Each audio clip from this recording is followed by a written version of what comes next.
Pessoal, tudo bem? A gente está aqui, como vocês já sabem, né? A gente tem postado bastante aí nas redes sociais. Eu estou aqui com o Kirk Weisler, aqui na conferência do HD nos Estados Unidos, Support World Live 2021, que, assim, presencialmente, a gente se sente de novo participando de eventos como antigamente, né? Apesar de ser híbrido, acho que tem muita gente aqui já no presencial, isso tem sido muito legal. O Kirk já esteve no Brasil algumas vezes, acho que vocês lembram dele. Enfim, uma figura muito emblemática aqui nos Estados Unidos. Ele é host do evento aqui nos Estados Unidos há muito tempo, também palestrante, e ele é especialista em liderança. Inclusive, uma das palestras keynote que ele fez no Brasil no passado, para quem lembra, quem está assistindo aí. So, Kirk, thank you very much for talking to us.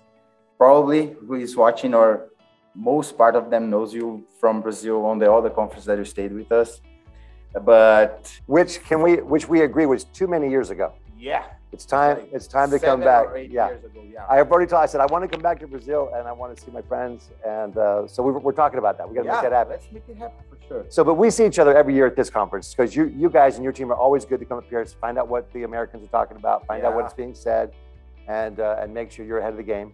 For sure. Yeah. But for those who doesn't know you in Brazil, could you just introduce yourself? Sure.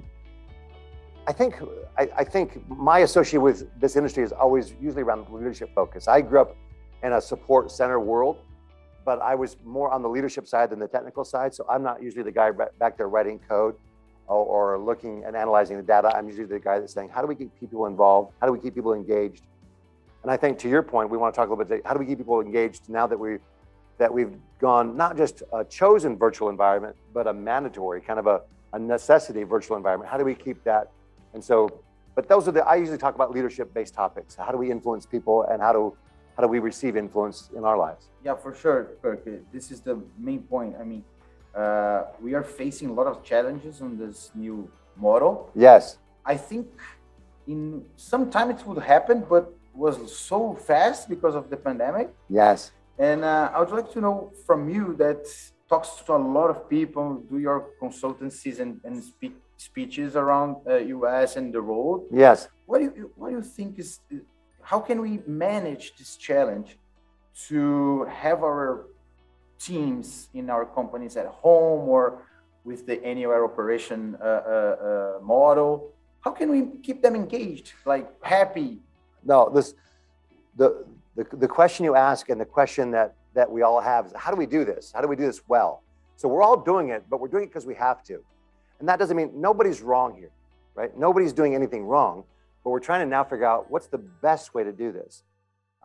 There's been so many speakers here that have talked about, hey, listen, my team's all out there, but some of the most innovative and coolest things that we've done to improve our systems and our service happens not in our meetings, but in the meeting before the meeting. In other words, when they call it the coffee table, the conversation or the meeting before the meeting.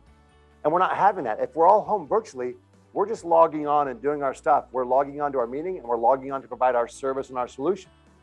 But where's our chat time? Because it's in this collaboration where we're just kind of talking. It doesn't seem like we're trying to solve anything, but all of a sudden that's where some of the ideas are born, is in this conversation. So we've got to figure out, how do we create a casual virtual conversation or be intentional about it? And no one has solved that yet. However, I'll share a couple of things where I think companies are making some headway. So, and I'm going to make a couple of suggestions of things that you can do that I think are wise to do. Many organizations, and I'm sure you know some, they're having virtual cocktail hour, or they're having a virtual, like I've been on a meeting where the workday is done. Now everyone reaches over and grabs a drink, and they're like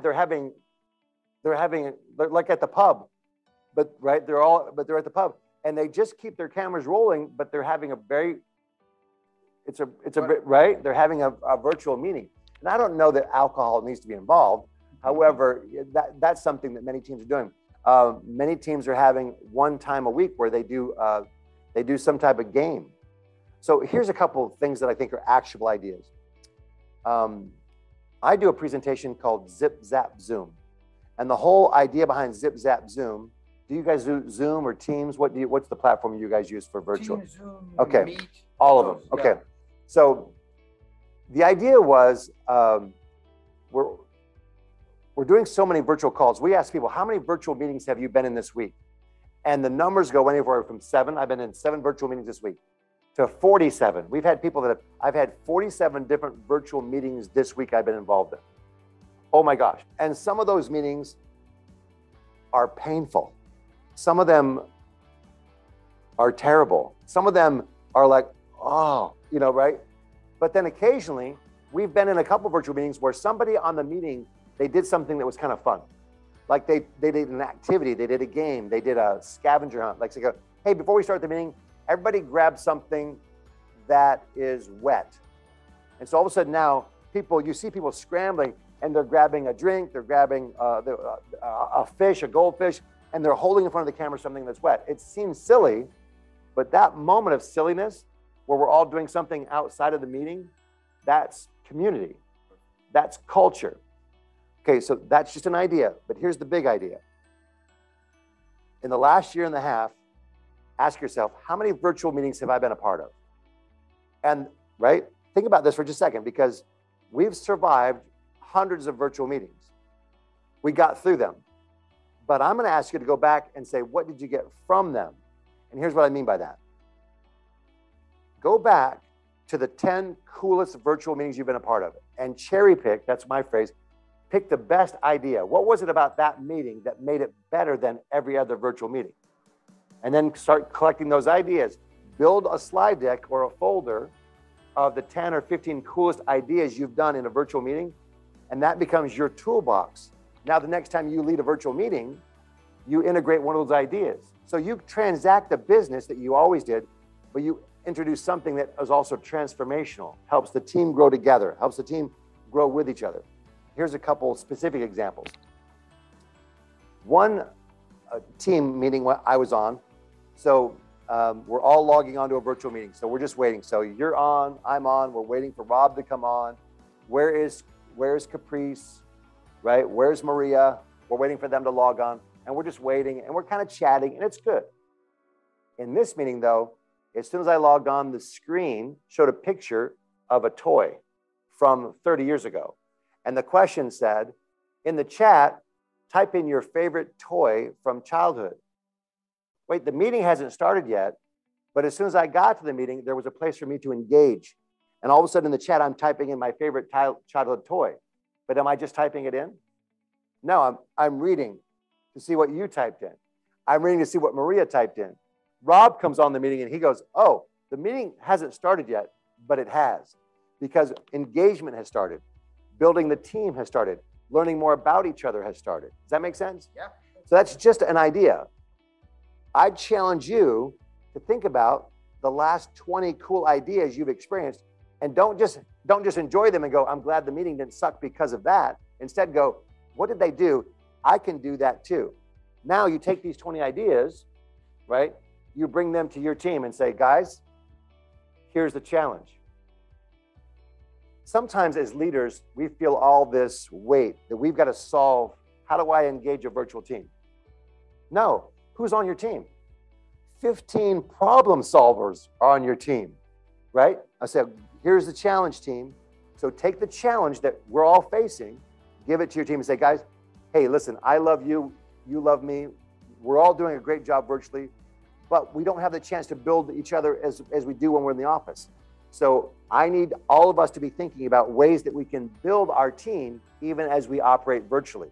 And so I want all of you to come back with 1 or 2 ideas that we're going to discuss at our next meeting about things that we can do on our virtual meetings so that we can continue to build the team, build each other, learn skills, and have fun, get to know each other. So is everyone ready for that challenge? And we're going to talk about those ideas in our next meeting. In other words, give it as an assignment. Now all of a sudden, we've given them a couple examples of what to be thinking about. We've asked them to go and look for ideas, and we've invited their ideas. The keynote speakers talked about this. As they put their ideas on the table, wow, these are great ideas. Which ones do you guys want to start with? Now they pick 5 ideas. Let's start with those 5 ideas. Whose ideas are they? They're not your ideas. They're our ideas. Who's going to help them be successful? Us. Remember, people support what they help to create. I think the best way to accomplish the mission of helping a more engaged virtual team is to engage the team in solving that challenge. that make sense? Yeah, for sure. And that takes a lot of the weight off the leader and creates leadership, invites leadership. And the things they'll come back with are almost always better, right, than whatever I had in my mind. Does that make sense? Sure. Yeah, for sure. So I think that's a great place to start. And then from there, as you begin to do some of these ideas, here is my experience. As you have a virtual meeting and your virtual meeting begins to include some of these fun ideas that help build the team, build community, there's almost always somebody that's a guest on your meeting. Now, here's what's going to happen. They're going to go back to their team meeting and they're going to take your idea with them. And someone's going to say, where'd you get that? Oh, I got it from, right? And this can become kind of a viral experience. And all of a sudden now we're sharing these things and the best ideas will rise to the top and you're going to get mileage out of those ideas. But my other experience is as soon as you start thinking this way and looking for this, the more you look for it, the more you'll see. And you'll realize, oh my gosh, there's a lot of cool ideas out there. And pretty soon you'll have more ideas than you have time in your meetings for. Oh, but that's a good problem to have as opposed to, yeah, for sure. As opposed to, man, our meetings are okay, but I wish they were more engaging. I bet you if we asked that, I bet you if we could take the people that are watching this and say, share your two coolest ideas and gave them 5 minutes of video time, we could build a library of cool activities for Zoom and team meetings. For sure, yeah. Right? Oh, yeah. And then, right, we could have the Academy Awards of that kind of, right? Yeah. There's a very interesting thing that in this idea, Kirk, which is probably in each different organization, you have different kind of ideas because of the culture of the Yes. So it's going to be so fitable for that company, yes, right? Yeah. Because people are working there, they know the company, so they will give ideas already they think they will work. Yes. So it's going to be so particular, so private, right? Okay. That's really, I think would happen like that, sure, right? Sure. And in Brazil, do like in the American, I only know the American culture. In the American culture, we do a lot of memes. Do you know what a meme? Yeah. So we're making fun of something, right? So meme. Okay. And because of politics, because of what's happening in the culture, because of something in the news, new ones pop up. Perfect. One team I went to, they begin the meeting with the meme of the week, or the meme of the week. So the meeting starts and everyone's sharing their favorite meme of the week with each other. And everyone's laughing like, oh, and some people, they brought the same one. And some people brought another one. But that's kind of a fun, again, the meeting hasn't started yet, but it has. Building the team has started before the meeting starts, right? That's so perfect, yeah. And I thought, that's an easy idea. This is a real engagement. Yeah, it's really engaging. So, but you might go, well, yeah, but that's just, no, what do you mean that's just? That's people engaging. That's people sharing. That's people coming together. That's what it is. People giving attention. Yes. For something. Right? Yeah. And so if you can figure out a way, here's a recommendation number 3 or 4, right? Figure out something you can do at the beginning of the meeting, and then figure out something fun you can do at the end of the meeting, right? The meeting, we got to talk about meeting stuff. We got to transact our business. We got to do accountability. We got to find out how things are coming on the project. Yes. We got to do all that.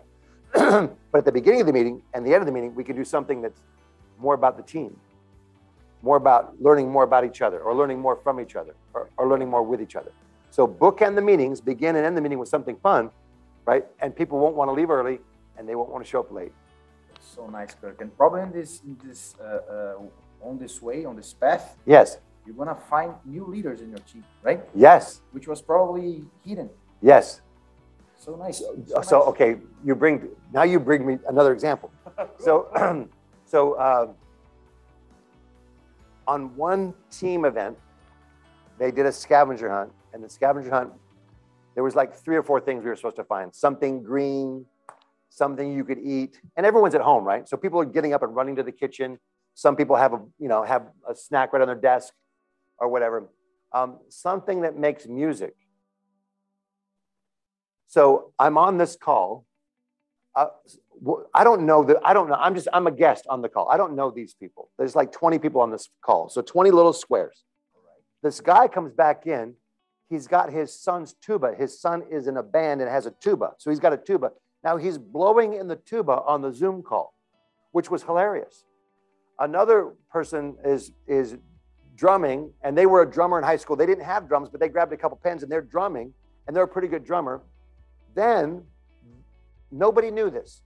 I didn't know this, but someone on the team reaches over in the corner of their office and grabs their guitar and starts playing a song. And all of a sudden, we make that little box big, and this guy plays a couple, and he's done. And we're like, no, you're not done. You're really good. Nobody really knew this guy played the guitar. He was really, really good at it. And then all of a sudden, we're like, well, play us a song. And then someone said, play this song. And without missing anything, all of a sudden, and that wasn't the purpose of the call. All of a sudden now, this guy is playing a song and singing, and he's a freaking rock star. And the team was like this. And nobody expected it. It blew everybody away. And everyone's like, now everyone's celebrating this guy. And then we have to really get back to the meeting. But what just happened with the team? We just came together, right? And we just discovered we've got a freaking, right? We've got a rock star on the team, a real one, right? Kind of a thing. So I think there's a lot of fun things you'll discover as you begin to really get creative about how you can make your meetings more engaging. And again, don't look outside. Just think about what you've already experienced, and then cherry pick ideas from other people, and just watch what happens. And I think someone on your video podcast is probably going to, have a presentation at your next conference where they talk about ideas, right? Yeah, for sure. Okay. In the point of view of the career, when people used to work on the same place, so you are with your boss all the time. Yes. Networking. Yeah. Trying to get the promotion, or you are being V. People are V. He's watching you, right? Yes. Your work, your job. And now, in this hybrid moment, some people are away, some people are still in the office talking to the boss. Yes. Is this person has more chance to be promoted than the other one, in your opinion? My belief. Yeah, your belief. Yeah. My belief might be yes. But if I'm not careful, that belief could cause me to resent or to feel like something's not fair. And that belief may not be true. Maybe it is, maybe it's not. But it doesn't matter. It's what someone believes. So let's take your question, which is a brilliant question. Because anyone sitting at home who feels like, oh, I don't get to be there, I'm not going to have the chance for promotion, we need to deal with that. And I think strong leaders are going to address that. Say, listen, as we look at performance, as we look at promotions and those kind of things, we're looking at it differently. We have to, because some of you are remote, some of you are here. We don't want anyone who's remote feeling like you're being overlooked. We don't want anyone here who feels like you have an advantage. We're all going to work together to do the very best we can. And we're going to celebrate and reward success the best way we can. I think you have to be clear about that.